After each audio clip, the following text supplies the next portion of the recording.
Ryan. And that one drops incomplete as he got popped as he was throwing it. Putting pressure on the guy throwing the football is always good, but when you can couple that with contact on him that leads to an incompletion, as we just saw there, that's winning football.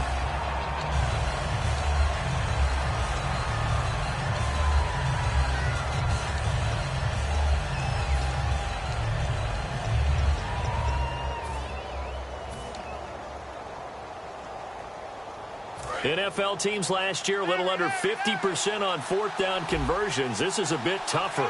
4th and 4. They'll indeed go for it with Ryan. And it is incomplete. So certainly an interesting call there to go for it. And the Patriots take over. They're going to have terrific field position. So, Charles, why in the world do you take that risk there? It doesn't make a whole lot of sense on the surface. I've been around enough of these coaches and enough of these meetings along the way. Sometimes they're so confident in a play call that they don't care about the situation. They think that that play, at that time, they're going to run it and pick up whatever they need. So maybe that's what influenced him there. I'm guessing because I have no other explanation. Yeah, that's tough. Own side of the field, that chunk of yardage to pick up. Head scratcher.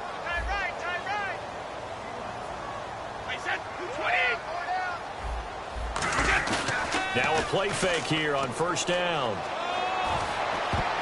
And his throw here's incomplete. Julian Edelman, the intended receiver. And now it's 2nd down.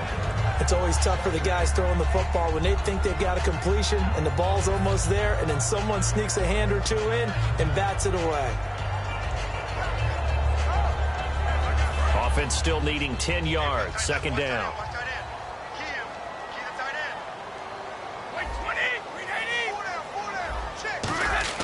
Brady to throw on 2nd down. Trying for Edelman again. This time he's got it. And all the way in. Touchdown, New England. Julian Edelman, 32 yards. And the Patriots add on to their lead. Great corner route there. Not only able to catch it, turn it upfield, and get into the end zone. It usually involves a little bit of an extra move, doesn't it? You've got to get them thinking that you're moving to the middle of the field, and you're breaking away to that corner. But that was well executed. They had the short field, and they made quick work of it. Just 2 plays to get into the end zone.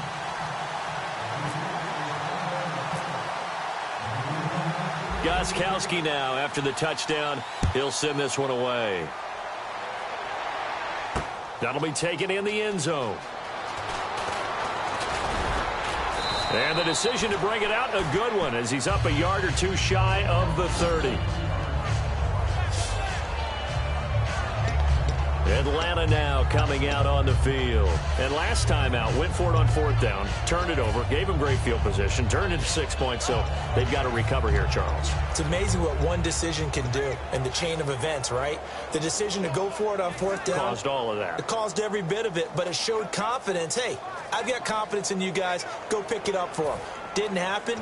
Also showed confidence in the defense. They didn't pick up their end of the bargain, so now they've got to come back out and start over and rebuild that confidence.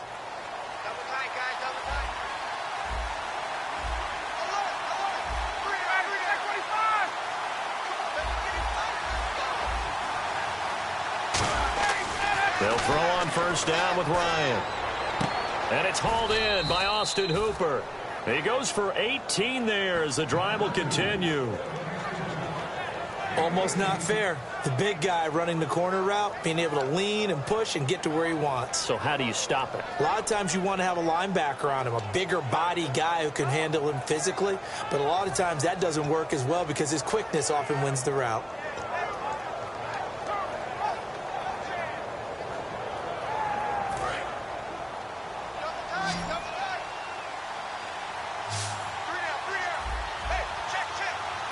Freeman, the lone man in the backfield. And no escaping this time as he'll go down. They got him for a sack. A loss of 4 that time on the sack, and it brings up 2nd. Great job defensively. I think he was trying to go through his progressions, find someone to get rid of the football. Before he knew it, he was on his back. So that just brings us right back to what you said in the beginning. A great job defensively. Nowhere to go with the football. That led to the sack. On second down, here's Ryan. Sanu with a grab over the middle. And he'll be brought down at the 48-yard line. They'll wind up getting 10 back as that sets him up for third down. And Brandon, I think Mohamed Sanu had a nice career while he was in Cincinnati, but he really elevated 2016 in Atlanta. The most catches for himself in a single season. 59 of them, 4 touchdowns. Really a nice compliment to Julio Jones, and he was a nice compliment in Cincinnati. I don't want to say he's not a number 1 receiver, but he plays that number 2 slot well, doesn't he? He does, and I think it's because of his versatility. He can play in the slot. He can play out wide. They can use him as a wildcat quarterback. He has thrown passes in the NFL. In fact, going back to his days at Rutgers, I think he threw. Alongside Charles Davis, Brandon Gordon, it's the Falcons in possession to begin quarter number 2. They'll come up on a 3rd and 4 here to start things out.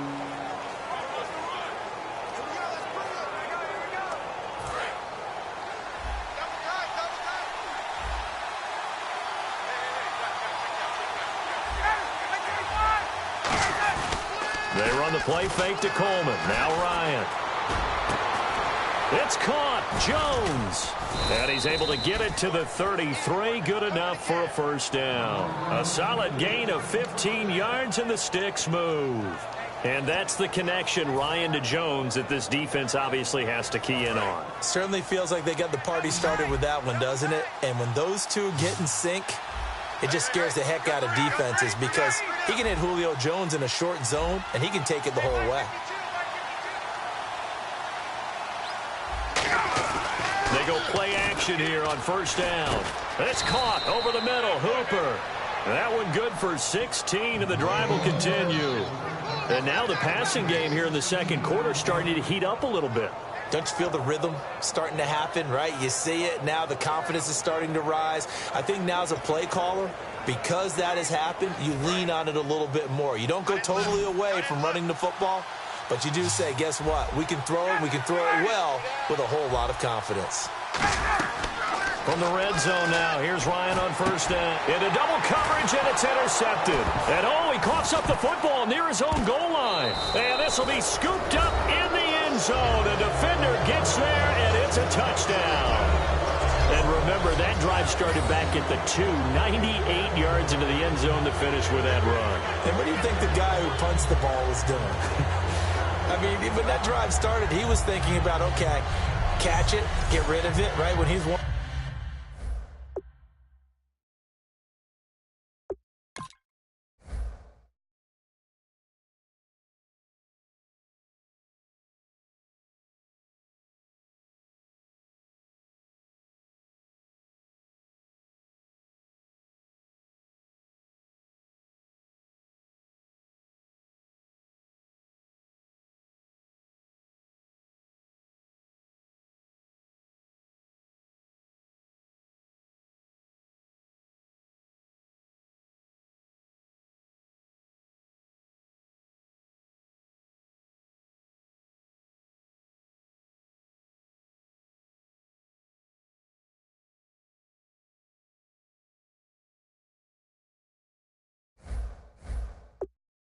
Arm up in the net, don't step backwards and create a safety because he was counting on worst case scenario. And as the drive went on, he figured. He turned that net into a hammock. Exactly. Give me a drink of water and let me just relax.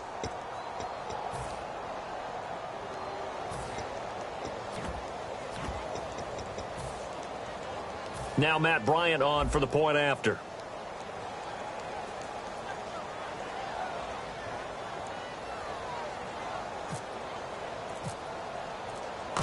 And takes off with it. It's a fake.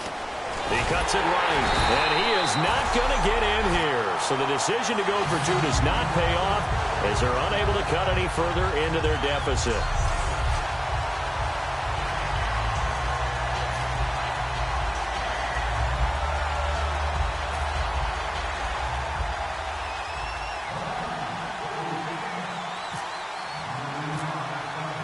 Now after the touchdown, it's Bosher to kick it away.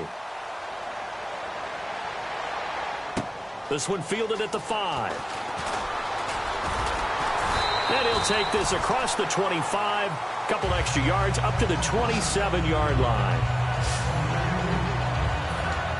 Here come the Patriots again on offense, the Super Bowl champions, and boy, they have been able to do it a lot of times, Charles, with unsung heroes, haven't they? Look at the names that led them through the playoffs. Hogan, White, Lewis, guys you just wouldn't think of. Yeah, Deion Lewis, a fifth-round pick, 3 touchdowns against Houston in the divisional round.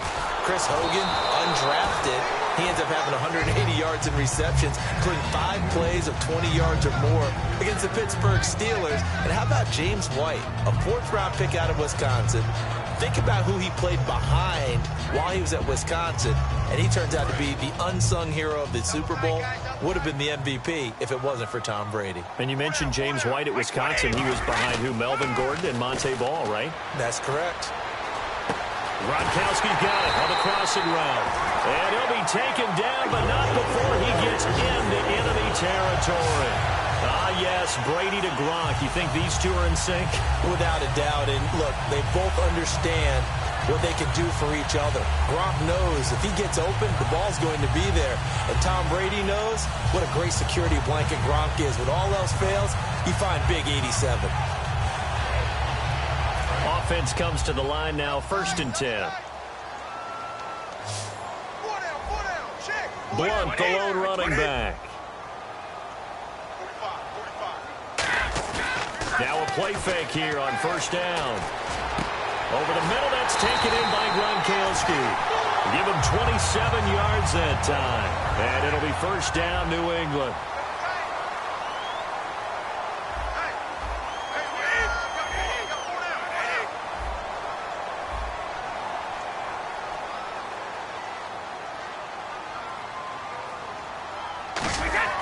Throwing on 1st down is Brady.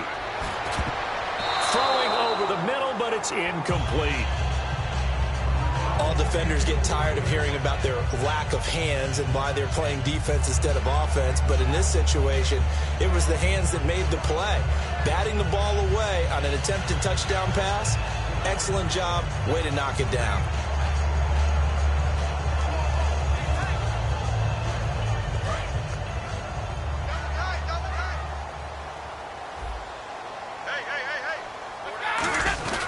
Brady gives now to Blunt. Oh, he bowls over it. Able to get away. That's why you keep the legs churning. It's a nice pickup of 12 yards, and it gives him a 1st and goal. And LeGarrette Blunt just does not go down easy. You know, from my experience as a defensive back, this was a difficult guy to try and tackle because of the force that he runs with, and he's not going to be daunted no matter it's the 1st quarter or the 4th quarter, Brandon. Well, what shocks me about last year, 18 touchdowns. I mean, the yards were pretty good, 1161. But when I think of New England, I don't think of a running back getting 18 touchdowns. You know, that to me, it was the combo that made the 2016 season for him. Most yards in his career. Touchdowns in his career by far. And he's the type of guy that, hey, you want to give it to me inside the 5? He doesn't believe anyone's going to stop him.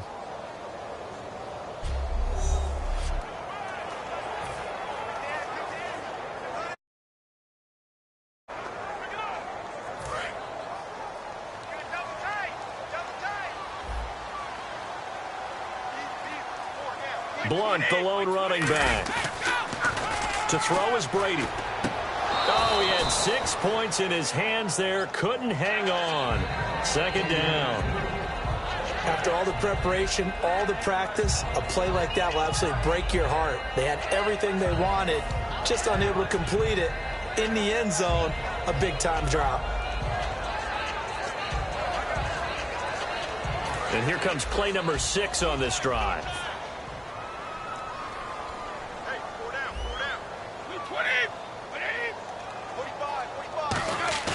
Play action. Now it's Brady. And this is caught. Touchdown, Patriots. Julian Edelman, 2 catches, 2 touchdowns here so far. And the Patriots add 6 to their lead. So they've had 2 drives, and he's had the 2 receiving touchdowns. And how about a game plan where you decide to force feed or feature someone, and it won't? And now a timeout defensively by the Falcons. It's just their first, so they'll have 2 remaining here before we get to halftime. All right, so the timeout over and all 11 men back out onto the field for the defense. Extra point try for Gostkowski.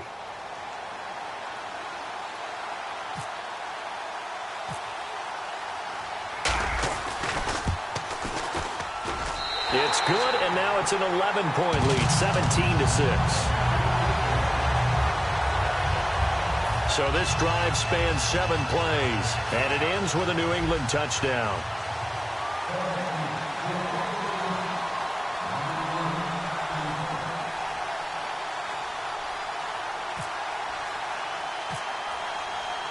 Gostkowski now, after the touchdown, he'll send this one away. Here's Weems to return. What a spin. Yeah, that should give his guys a spark. He's up all the way to the 44-yard line. Any return that gets you to midfield is a great return. 1 first down, and you're almost in field goal position. So out come the Falcons now. And it's a unit last drive that did it all on the ground, Charles. And they controlled it from the interior, big on big, right? Offensive lineman versus defensive lineman. But, you know, in order to keep the football moving downfield, other people have to get involved as well. Your wide receivers, your tight ends, lead runners, anything that you have possible to get in front and keep the ball moving. And now the defense may be looking out for a pass coming up.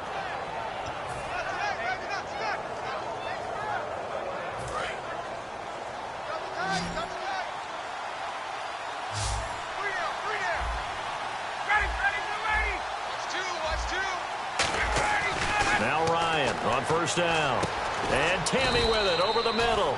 Give him a couple on the catch. It's 2nd and 8. Got to give credit where it's due. Really nice defense on that play. The pitch and catch was successful, but not any run after it. Creeping up on a minute to play in this first half. Now Ryan on 2nd down. He's got time. It's his target. It's Taylor Gabriel. And he'll work it inside the 30 to the 29-yard line.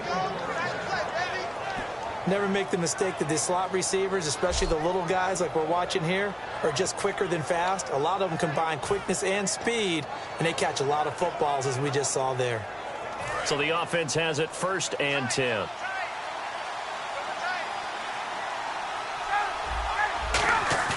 They go play action here on 1st down. Going for it all. And he fires one that's intercepted. Picked off by Patrick Chung. And his guys have got it back at the closing stages of the first half. That late in the clock, 2nd quarter, why not just run it a time or two and get it into the locker room?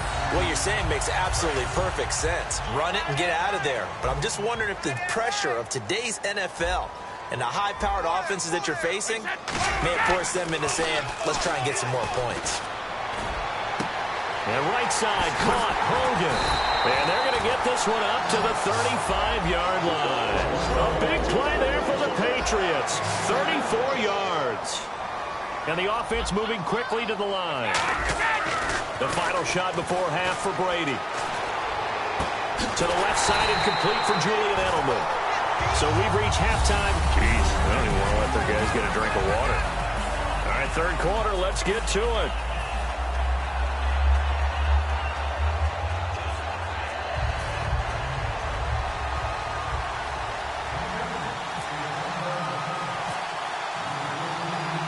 So both teams have their marching orders, and we'll get going again here in quarter number 3. This is taken about 7 yards deep. And he'll wind up about 4 yards shy of where he would have been if he had taken a knee, as they'll start at the 21-yard line. Atlanta now coming out on the field. They have the ball here for the inaugural drive of the second half. Pretty big deficit, though. We'll see what adjustments were made in that locker room. And I never want to make something more important than it actually is, right? I don't want to create more hype than what is there. But this is I'm doing it, though. This is a really important drive, and we often talk about teams scripting plays to start a game. A lot of them script to start the second half, too. And they're scripting something that they expect to get them into the end zone and back into this game. We'll see if that script is a good one for them. Freeman, the lone man in the backfield. Ryan. And Jones has it over the middle. Give him 9 there on the first down completion. A little tough on the secondary there, in zone defensively. Quarterback had time to survey and find a spot. And if you want to change things up and put a little more pressure on him, you can go to man coverage. Everyone matches up and send more pressure. But you can also do it out of zone coverage if you're worried about what's going to happen. And no escaping this time as he'll go down. They got him for a sack. Shea McClellan, tough to handle on that blitz. He gets him for a loss of 5. Now, we talk about players blitzing all the time. I often laugh and sometimes call it just straight-ahead pursuit. What a running start right back to the backfield for him. Yeah, it really didn't give anybody a chance to get up there and stop him. No, I mean, that's really, really difficult. You're asking a whole lot anyway, but when he gets that kind of a start and comes through clean, oftentimes the advantage definitely goes to the defensive player. So much of this game is about leverage. We always talk about low man wins in the trenches. Well, it's like that at just about every position. And sometimes, if you lose that leverage and you're losing the battle, just jump up at the line of scrimmage and try and bat the ball away. And that's exactly what happened there.